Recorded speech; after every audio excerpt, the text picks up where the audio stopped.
नमस्कार बच्चों, आज का अपना लेक्चर नंबर 25 है। हम लोगों ने जो लास्ट लेक्चर किया था उसमें हमारा जो टॉपिक था accounting treatment of goodwill when there is change in the profit sharing ratio of existing partners. ठीक है, आज का हमारा न्यू टॉपिक स्टार्ट हो रहा है accounting treatment of reserves and accumulated profits. Accumulate profit क्या होता है? प्रॉफिट्स को जब इकट्ठा करके रखते हैं, संचित प्रॉफिट जिसको हिंदी में कहते हैं। ठीक है, उसका क्या ट्रीटमेंट होगा due to change in profit sharing ratio among the existing partners. Existing partners में प्रॉफिट शेयरिंग रेशियो जब चेंज हो जाता है तब जो प्रॉफिट और रिजर्व होते हैं उनका कैसे ट्रीटमेंट करेंगे। प्रॉफिट शेयरिंग रेशियो कब कब चेंज हो सकता है? बिल्कुल फर्स्ट चैप्टर में मैंने आपको लिखवाया था कि जब कोई पार्टनर एडमिट होता है या कोई पार्टनर एग्जिट होता है, रिटायर्ड होता है, डेथ होती है, वैसी नॉर्मल पार्टनरशिप डीड चेंज हो जाती है तो उन केसेस में जो प्रॉफिट शेयरिंग रेशियो होता है वो चेंज होता है। ठीक है, अब यहाँ पर हम आज का अपना नया लेक्चर स्टार्ट करने जा रहे हैं। ठीक है, case number 1, when reserves and accumulated profits are to be transferred to capital accounts। Partners decide कर लेते हैं आपस में कि जो रिजर्व्स हमने बना रखे हैं और जो हमारे पास एक्यूमुलेट प्रॉफिट्स है उनको हम हम ट्रांसफर कर देते हैं अपने कैपिटल अकाउंट में। जब वो अपने कैपिटल अकाउंट में ट्रांसफर कर रहे हैं तो उसका मतलब क्या है कि वो अपने उन अकाउंट्स को क्लोज कर रहे हैं, रिजर्व्स और एक्यूमुलेट प्रॉफिट्स को क्लोज कर रहे हैं। रिजर्व्स और एक्यूमुलेट प्रॉफिट्स का जो अकाउंट है उनको क्लोज कर रहे हैं, तभी तो वो अपने पार्टनर्स जो है वो अपने कैपिटल अकाउंट में ट्रांसफ़र कर रहे हैं। ठीक है, फिर से सुनो, जब भी पार्टनर ये डिसाइड कर ले कि प्रॉफिट्स और रिजर्व्स को हम अपने अकाउंट में ट्रांसफ़र करते हैं तो इसका मतलब ये है कि जो रिजर्व्स और प्रॉफिट्स के जो अकाउंट है वो क्लोज होने जा रहे हैं।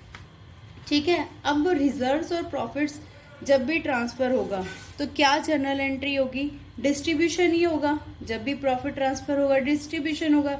Profit and loss account debit to old partners capital account, या फिर ओल्ड पार्टनर्स करंट अकाउंट भी आ सकता है। जब उनकी अगर वो डिसाइड करते हैं कि कैपिटल रिमेन फिक्स्ड तब तो करंट अकाउंट क्रेडिट होगा। वैसे नॉर्मल क्या होता है, old partners capital account credit होता है। ये आप लोगों को पता ही है कि कब पार्टनर्स का कैपिटल अकाउंट लिखना है और कब पार्टनर्स का करंट अकाउंट लिखना है। ठीक है, profit and loss account debit to old partners capital account. जब लॉस ट्रांसफर होगा तो old partners capital account debit, उनके जो कैपिटल अकाउंट है उसमें डेबिट होगा to profit and loss account. हमने जब प्रॉफिट पार्टनर्स का कैपिटल अकाउंट बनाना सीखा था, लास्ट चैप्टर में हमने सीखा था, तो यही था ना कि जो उनका फायदा है वो उनके कैपिटल अकाउंट में क्या होगा, क्रेडिट होगा। जो उनको नुकसान है वो उनके कैपिटल अकाउंट में क्या होगा, डेबिट होगा। ठीक है, ऐसी रिजर्व्स ट्रांसफर्ड। वर्कमैन कोई भी रिजर्व हो सकता है। अभी 2 एग्जांपल मैंने लिए कि workman compensation reserve account debit या फिर investment fluctuation reserve account debit to old partners capital account. ये फायदा होगा तो उनके पार्टनर्स के कैपिटल अकाउंट में क्या हो जाएगा, क्रेडिट हो जाएगा। एक बार के लिए आप ये वाली एंट्री समझ लो, जबकि ये जो वर्कमैन कंपनसेशन रिजर्व है और इन्वेस्टमेंट फ्लक्चुएशन रिजर्व है इनसे रिलेटेड बाद में एडजस्टमेंट भी आती है, वो हम नेक्स्ट लेक्चर में करेंगे। अभी सिंपल सा मैं आपको समझा रही हूँ ताकि आप लोग कंफ्यूज ना हो। ठीक है, तो workman compensation reserve account debit, investment fluctuation reserve account debit to old partners capital account. Clear. अब नेक्स्ट में है एक्यूमुलेटेड लॉस ट्रांसफर। ये तो था रिजर्व्स ट्रांसफर कर दी, ये है लॉस ट्रांसफर। कोई भी लॉस ट्रांसफर होगा तो पार्टनर्स का कैपिटल अकाउंट क्या होता है, डेबिट होता है। Old partners capital account debit to deferred revenue expenditure account. Deferred revenue expenditure मतलब जैसे हमने +1 में फाइनल अकाउंट बनाना सीखा था, एडवर्टीजमेंट एक्सपेंसेस था, वो हमारा डेफर्ड रेवेन्यू एक्सपेंडिचर था। एडवर्टीजमेंट खर्चा तो एक बार होता है पर उसका जो फायदा होता है, बेनिफिट्स होता है, वो एक लंबे समय तक मिलता है। Deferred revenue expenditure. ठीक है, old partners capital account debit to deferred revenue expenditure या एडवर्टीजमेंट सस्पेंस अकाउंट इसका एग्जाम्पल है। ठीक है, ये हो गया जर्नल एंट्रीज की बात। केस नंबर 1, ध्यान रखना, केस नंबर 1 की बात करें जब वो पार्टनर्स आपस में डिसाइड करते हैं कि प्रॉफिट्स और रिजर्व्स को हम लोग ट्रांसफर करेंगे। ठीक है, अब इससे रिलेटेड मैं आपको एक एग्जांपल करवा देती हूँ। ठीक है, जैसे मैंने यहाँ पर लिखा हुआ है ओल्ड रेशो है पार्टनर्स ए और बी है 4:3, न्यू रेशो ए बी और सी एडमिट हो गया, एडमिशन हो गया सी का 5:3:2। ठीक है, 5:3:2 और जनरल रिजर्व है उसके 35,000। अब यहाँ पर वो डिसाइड कर रहे हैं कि वो अपने जो रिजर्व्स को है वो पार्टनर्स कैपिटल अकाउंट में ट्रांसफर करेंगे। They decided to transfer the general reserve to their capital account, ये मेंशन है यहाँ पर। ठीक है, अब हम सबसे पहले क्या करेंगे, जर्नल एंट्री पास करनी है हमने, तो सिर्फ जर्नल एंट्री, कोई आपको सेक्रीफाइसिंग रेशो नहीं निकालना, कोई गेनिंग रेशो नहीं निकालना इस वाले केस में। ठीक है, जर्नल एंट्री पास करनी है जस्ट आपको ट्रांसफर की।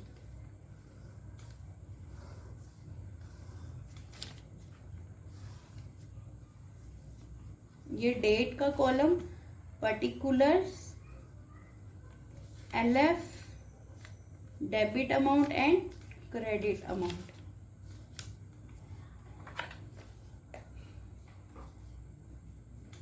ठीक है, ये जब भी डेट मेंशन है, सपोज यहाँ पर 31 मार्च 2019 को है ये, तो जनरल रिजर्व को हम ट्रांसफर कर देंगे। सिर्फ एक जनरल रिजर्व ही दिया हुआ है और हमें कुछ भी नहीं दिया हुआ, तो general reserve account debit to old partners कौन कौन से हैं, A and B, to A's capital account, to B's capital account.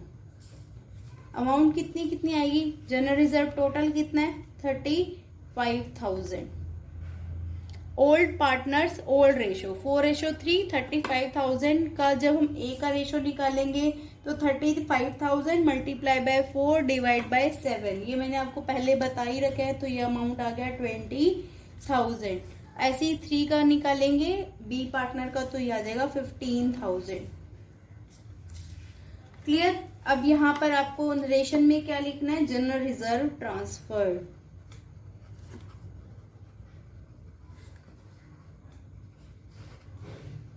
Transfer to their capital accounts on. ठीक है, ये आ गया समझ में। अब हम करते हैं केस नंबर 2। मैं आपको फिर बता रही हूँ, जो ये इन्वेस्टमेंट फ्लक्चुएशन रिजर्व है, वर्कमैन कंपनसेशन रिजर्व है, इनका आगे भी डिफाइन होगा, वो मैं आपको नेक्स्ट लेक्चर में करवा दूंगी। अभी मैं आपको सिर्फ 2 केस क्लियर कर रही हूँ ताकि आप लोग कंफ्यूज ना हो। ठीक है, when reserves and accumulated profits और losses are not to be transferred. अब वो कह रहे हैं कि ट्रांसफर नहीं होगा, मतलब ट्रांसफर नहीं करेंगे, तो मतलब वो क्या है कि जो रिजर्व का अकाउंट है और एक्यूमुलेट प्रॉफिट का अकाउंट है वो क्लोज नहीं होगा। यही मतलब हुआ ना कि वो जब ट्रांसफर ही नहीं कर रहे उसको, तो फिर अकाउंट भी क्लोज नहीं होगा, बैलेंस शीट में दिखाएंगे, फिर तो इसको हम बैलेंस शीट में दिखाएंगे। जबकि फर्स्ट केस में रिजर्व को ट्रांसफर कर दिया, रिजर्व अकाउंट खत्म हो गया, तो वहां पर बैलेंस शीट में नहीं दिखाएंगे, जबकि इस केस में बैलेंस शीट में दिखाएंगे। ठीक है, अब जब भी कोई चेंजेस आते हैं, अब चेंज कुछ भी हो सकता है, अभी बताया था कि पार्टनर्स का एडमिशन हो सकता है, रिटायरमेंट हो सकता है, डेथ हो सकता है, किसी भी तरह से रिकॉन्स्टिट्यूशन हो सकता है। जब भी चेंजेस आएंगे, ठीक है, तो या तो कोई पार्टनर सेक्रीफाइस करेगा और कोई पार्टनर उसमें गेन करेगा। ठीक है, कोई भी पार्टनर सेक्रीफाइस कर सकता है, कोई भी पार्टनर गेन करना है। यहाँ पर आप जब उसमें उनके पार्टनर्स के कैपिटल अकाउंट में ट्रांसफर ही नहीं कर रहे, तो आपको यहाँ पर एक एडजस्टमेंट एंट्री करनी होगी, एडजस्टमेंट एंट्री करनी होगी। स्टेप नंबर 1, यहाँ पर स्टेप नंबर 1 में वैल्यू ऑफ गुडविल, कोई भी अगर आपको गुडविल की अमाउंट दी हुई है, प्रॉफिट दिया हुआ है, रिजर्व दिया हुआ है, इन तीनों को प्लस करेंगे। कोई भी लॉस दिया हुआ है, डेफर्ड रेवेन्यू एक्सपेंडिचर, कोई भी एडवर्टीजमेंट सस्पेंस है, तो उन एक्सपेंसेस को माइनस कर देंगे और जो अमाउंट आएगी, ठीक है, इस अमाउंट का ट्रीटमेंट कैसे होगा अब आपको स्टेप नंबर 2 में पता चलेगा। Calculate sacrificing ratio. यहाँ पर फिर आपको सेक्रीफाइस रेशो निकालना होगा। जो पार्टनर्स सेक्रीफाइस कर रहा है उस पार्टनर को हम क्रेडिट करते हैं और गेनिंग पार्टनर्स को डेबिट करते हैं। इसका मीनिंग क्या हुआ, क्यों डेबिट करें गेनिंग पार्टनर्स, कि इस अमाउंट के प्रपोर्शनेट अमाउंट को गेनिंग पार्टनर्स लाएगा फर्म में, उस अमाउंट को फर्म में लेकर आएगा और फिर सेक्रीफाइस रेशो सेक्रीफाइसिंग पार्टनर को हम दे देंगे। Gaining partner bring cash in the firm and give it to the sacrificing partner. Clear. Gaining partner, जो पार्टनर गेन कर रहा है वो उस अमाउंट को लेकर आएगा और सेक्रीफाइस जो पार्टनर कर रहा है उसको वो अमाउंट दे देगा। इससे रिलेटेड मैं आपको एग्जांपल करवा देती हूँ, फिर आपको क्लियर हो जाएगा। यहाँ पर आप इलस्ट्रेशन अपनी बुक में 29 भी देख सकते हैं, ठीक है। ABCD 4 पार्टनर्स हैं, इनका ओल्ड रेशो हमें गिवन है 2:1:1। इनका न्यू रेशो हमको गिवन है 4:3:2:1। अब यहां पर हमें वैल्यू ऑफ गुडविल भी दी हुई है, यहां पर लिख देती हूं मैं। क्वेश्चन है ये, वैल्यू ऑफ गुडविल दी हुई है हमें कितने की, 1,80,000 की दी हुई है और रिजर्व हमें दिया हुआ है 60,000 का। ये हमें अमाउंट गिवन है और क्वेश्चन में लिख दिया they do not want to transfer, they do not want to transfer, ठीक है, रिजर्व। अब हम यहाँ पर सॉल्यूशन करेंगे।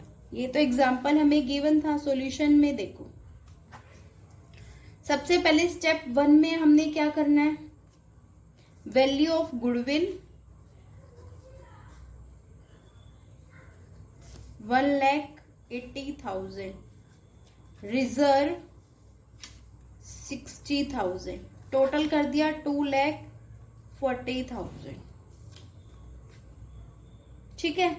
अब हमें स्टेप 2 में क्या करना है, सेक्रीफाइसिंग रेशो कैलकुलेट करना है ना।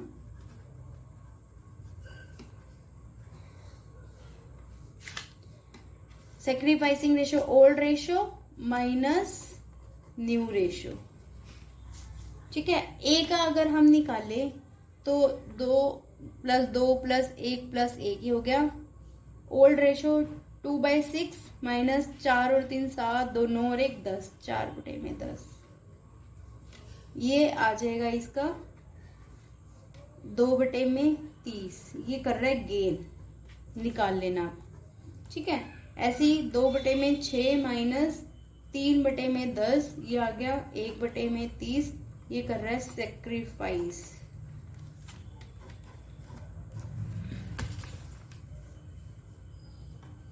सी पार्टनर है वो क्या कर रहा है, 1/6 माइनस 2/10, 1/30, ये भी गेन कर रहा है। और डी 1/6 माइनस 1/10, आप खुद से निकाल लो बेटा, ये वीडियो पॉज करके आप खुद से निकाल के देखो, आपको खुद को पता चल जाएगा। 2/30, ये कर रहा है सेक्रीफाइस।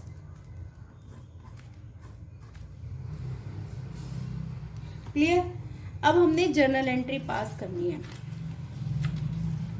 क्या इनका सेक्रीफाइसिंग रेशो हुआ, यहीं पर करके दिखा देती हूँ मैं आपको, ठीक है।